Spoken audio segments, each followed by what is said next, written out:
I was preaching at a church, and a man came up when I was done preaching. He said, I'm getting a Falcon 50 jet. Falcon 50. I like your preaching. It's going to take me 2 years to get the aircraft ready to fly. But when I have it ready, I'm going to give it to you. I thought he must be crazy. I had never met him before. It sounded so crazy. I assumed he had mental problems. So I didn't even take his name or number.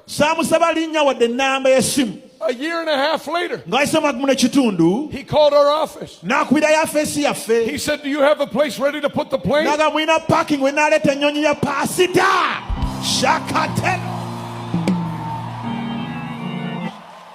We got the place.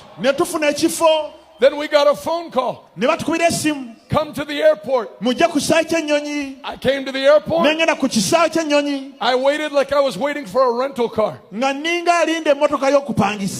around the side came a plane. The plane pulled up and stopped. The man got off the aircraft. He said, this is yours.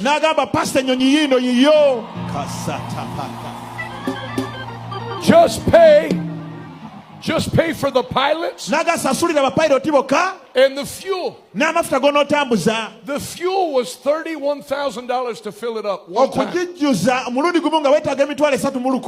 But God's not stupid.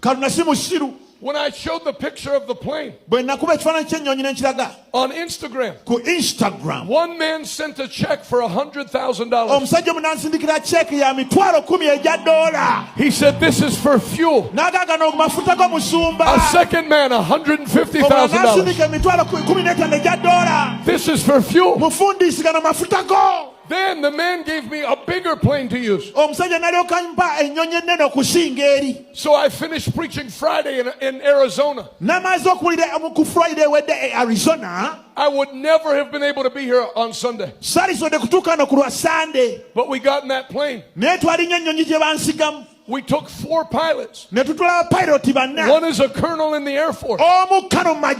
And they rotated. And I finished preaching Friday night in America. I landed Sunday morning in Kampala. I slept on a bed in the back. I feel fresh because the blessing of the Lord is greater than the curses of the devil. The economy of heaven